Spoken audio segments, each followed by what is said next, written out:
Hello everyone. आज हम class 11 quarterly exams जो एमपी बोर्ड के द्वारा आयोजित हुई है उसके पेपर का सॉल्यूशन देखेंगे। तो पैसेज यहाँ पर दिया हुआ है और जो भी मेन पॉइंट्स पूछे गए हैं क्वेश्चन में उसको मैंने अंडरलाइन किया है।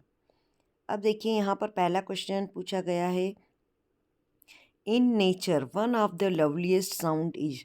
तो सबसे लवलीस्ट साउंड कौन सा है और पैसेज में दिया हुआ है the song of birds. Second है when wild bird migrates at night they cry out. तो जब वाइल्ड बर्ड्स माइग्रेट करती हैं रात में तो वो क्यों चिल्लाती हैं? To keep the birds together, ताकि वो जितनी भी पूरी बर्ड्स का झुंड एक साथ जा रहा है वो एक साथ रहे। Third is we human beings use words. हम जो मनुष्य हैं वो वर्ड्स को क्यों यूज़ करते हैं? तो टू एक्सप्रेस आइडियाज़। अगला है birds don't learn their language. Birds language को लर्न नहीं करते हैं बल्कि क्या होता है, it is inborn instinct with them, क्योंकि ये इनके अंदर जन्म से ही होती है। The noun form of mocking, mocking का नाउन फॉर्म हो जाएगा mockery. The sounds of birds are an attempt. जो बर्ड्स का साउंड होता है वो किसके लिए होता है? टू कम्युनिकेट, ताकि वो एक दूसरे से बात कर सकें। Which of the following has the similar meaning of a group of birds. जो बर्ड्स का ग्रुप होता है उसे क्या कहते हैं? Flock. Which of this is the main idea of the above passage. तो मेन चीज़ क्या बताई गई है? Necessity of sound of birds, यानी जो बर्ड्स हैं उनकी साउंड की क्या आवश्यकता है। अगला क्वेश्चन है, why does a mother hen make sound. Mother hen sound क्यों बनाती है? तो इसके दोनों कारण बताए गए हैं। टू प्रोटेक्ट हर चिक्स भी है और टू गेदर हर चिक्स। तो क्योंकि उसमें लिखा हुआ है पैसेज में कि पहले तो वो उसको बचाने की कोशिश करती है, इसलिए करती है, और सेकेंडली वो ताकि वो इकट्ठे हो सकें। अगला है विच of the following is true about birds. Birds के बारे में क्या सही है? तो सेंटेंस बी और सी दोनों सही हैं। They know how to communicate with humans. नहीं, ए और C. They learn making sound by themselves, कि ये उनके अंदर जन्मजात होता है। और दूसरा है जो कि ऑप्शन इसमें सी दिया हुआ है, they can learn sound of other birds. इसमें दिया हुआ है कि बर्ड्स दूसरे का भी जो है साउंड को लर्न कर लेती हैं। तो बोथ ए एंड सी इसका आंसर है। अब ये जो सेकंड पैसेज दिया हुआ है तो ये इसके नोट मेकिंग हम अलग से देख लेंगे। आगे बढ़ते हैं और यहाँ पर एडवर्टाइजमेंट करना है तो वो भी आप जो फॉर्मेट है उसमें कर सकते हैं। पोस्टर बनाना है वो भी इजीली बना सकते हैं। रेगुलर एक्सरसाइज का पोस्टर बनाना है, आप स्लोगन यूज़ कर सकते हैं। और ये भी हम अलग से कर देंगे, जो राइटिंग सेक्शन है उसको अलग से सॉल्व कर देंगे। एप्लीकेशन दी हुई है और इसमें आपको परमिशन लेनी है प्रिंसिपल से टूर की, और समर वेकेशन के लिए इनवाइट करना, ये लेटर मैंने ऑलरेडी अपलोड किया हुआ है। और क्वेश्चन नंबर 5 में जो है आपको इन टॉपिक्स के ऊपर आर्टिकल लिखना है। तो सबसे इजी टॉपिक है जंक फूड के हार्मफुल इफ़ेक्ट। उसमें आप इजीली लिख सकते हैं इट कैन कॉज, ये सब करके लिख सकते हैं। और अब एनुअल फंक्शन की रिपोर्ट वो भी बहुत इजी है और वो भी मैंने अपने चैनल पर डाल रखी हुई है। चलिए अब हम देखते हैं question number 6। Monica is a BSc student. यहाँ पर एन नहीं आ रहा है एब्रीवेशन में, क्यों? क्योंकि वॉवेल साउंड नहीं आ रहा है, बीएससी आ रहा है, इसलिए यहाँ आएगा a. He hasn't got any money, क्योंकि नेगेटिव सेंटेंस है। Do you know what has happened. अगला है Mohan was fined for his mistake आएगा। The weather was cold but there was no wind. English is spoken in many countries, क्योंकि ये passive wise दिया हुआ है। अब डू एज डायरेक्टेड देख लेते हैं। ही टीचेस हिंदी, तो इसका नेगेटिव क्या हो जाएगा? He doesn't teach English. और इसको रीअरेंज करके आपको मीनिंगफुल सेंटेंस बनाना है तो आ जाएगा the Himalaya is the highest mountain of the world. Third है he is sleeping for 3 hours। तो सेंटेंस क्या होगा? इज स्लीपिंग नहीं आएगा क्योंकि प्रेजेंट परफेक्ट कॉन्टीन्यूअस है, इसलिए आ जाएगा ये हैज़ बीन स्लीपिंग। अगला है ही इज़ वेरी पुअर, तो वेरी को हटा के सो लगाएंगे और दोनों सेंटेंस के बीच में दैट लगा देंगे। दे आर प्लेइंग फुटबॉल, तो ये वॉइस चेंज करेंगे तो पैसिव वॉइस में आ जाएगा football is being played by them. Raja cried for milk, present indefinite करना है, यहाँ पर क्राइड के बजाय ये हो जाएगा क्राइज। अब ये जो एक्सट्रैक्ट दिए हुए हैं इसके क्वेश्चंस देख लेते हैं। आपको पैसेज समझ में ही आ गया है कि ये कौन से लेसन से दिया गया है। तो ये खुशवंत सिंह का जो लेसन है उसी से लिया गया है। तो who was covered with a rash rod, तो ये उनकी चूँकि ऑथर की ग्रैंड मदर की डेथ हो गई थी तो उनको कवर्ड किया गया था। और सेकंड है why did the birds not eat the bread crumbs, क्यों नहीं खा रहे थे ब्रेड के टुकड़े birds, because they were morning, क्योंकि वो भी शोक में थी। अगला है which word in the passage means a dead body, dead body के लिए कौन सा वर्ड यूज़ किया गया है, तो आंसर आएगा C cops. Who is the author, तो ऑथर हैं Khushwant Singh.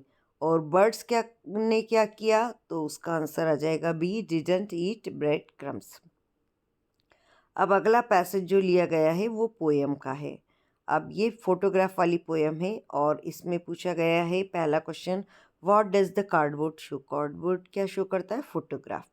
Who was not present at the beach, beach पर कौन प्रेजेंट नहीं था, तो वो जो पोएटेस थी वो बीच पर प्रेजेंट नहीं थी क्योंकि उसकी मदर तो थी उस फोटोग्राफ में, उसकी मौसी भी थी और उसके जो अंकल थे वो फोटोग्राफ खींच रहे थे, इसलिए ये तीनों मौजूद थे,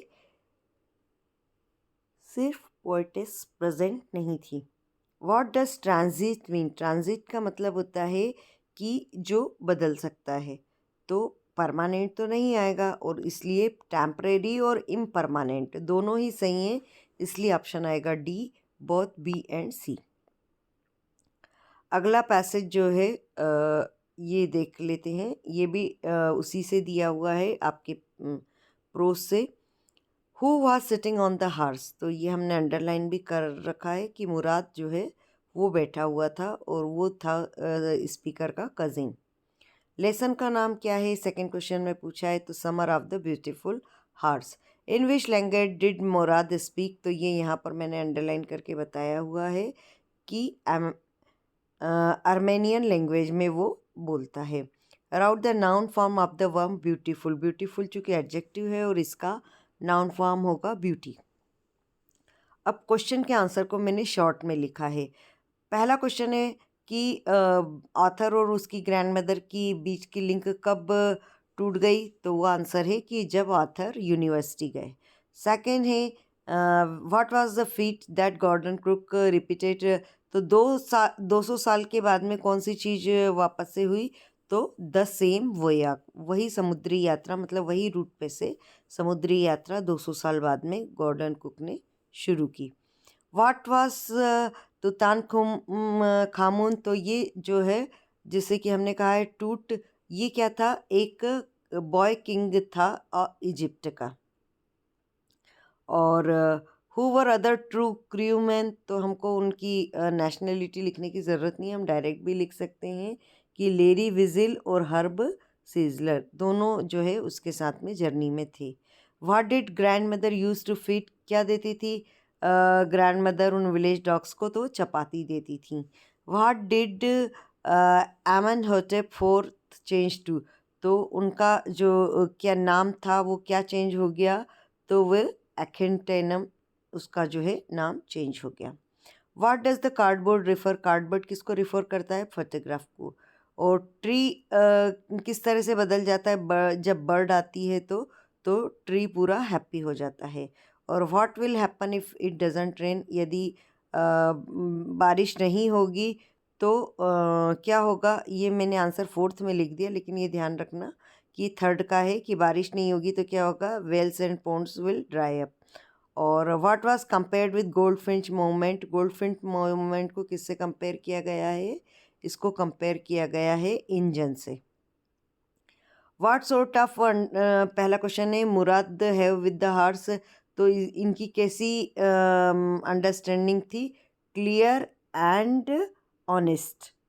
और सेकंड क्वेश्चन है बॉयज़ ने हार्स कब रिटर्न किया?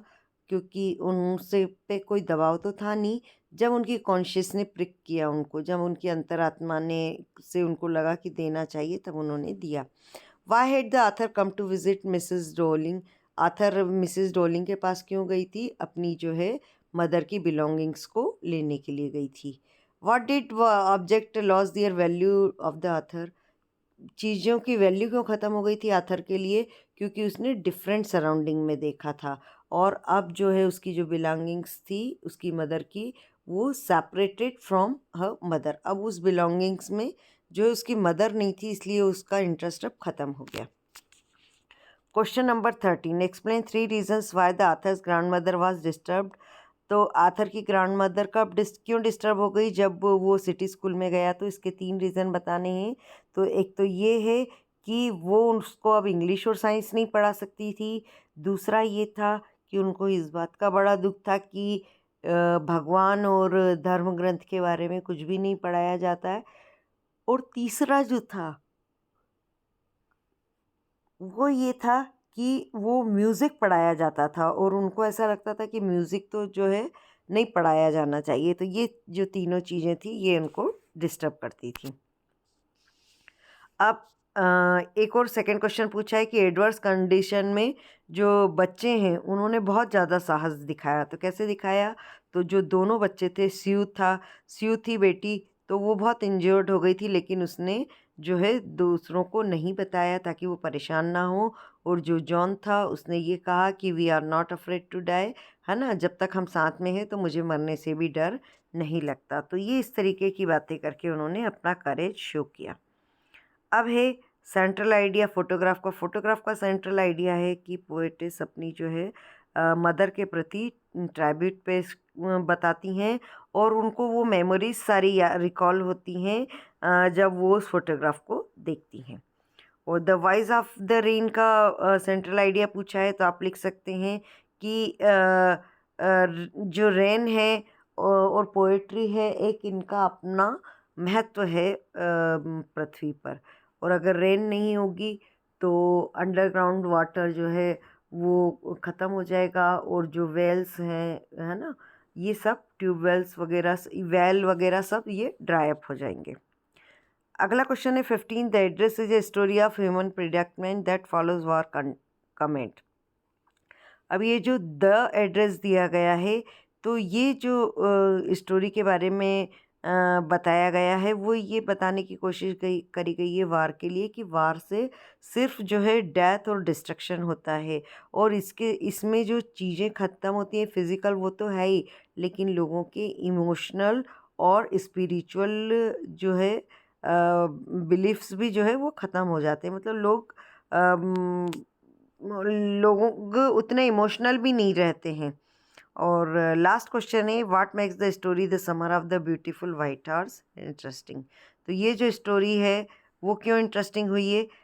वो इसलिए इंटरेस्टिंग है क्योंकि इसमें जो दोनों बच्चे रहते हैं, ये दोनों घोड़ा तो चुरा लेते हैं अपने शौक के लिए, लेकिन जो है वो डरते नहीं हैं, बल्कि उनकी जब अंतरात्मा जागती है तब जाके वो घोड़े को वापस करते हैं। और अपन उनका जो हॉर्स राइडिंग के प्रति जो उनका लव था, उसके तहत वो जो है एक रिस्क ले लेते हैं और उस घोड़े को जो है चुरा लेते हैं। तो ये स्टोरी इसमें जो है बताई गई, स्टोरी में जो बताया गया है ये बड़ा इंटरेस्टिंग है। तो होप आपको ये सब आंसर समझ में आए होंगे। Okay, thank you students.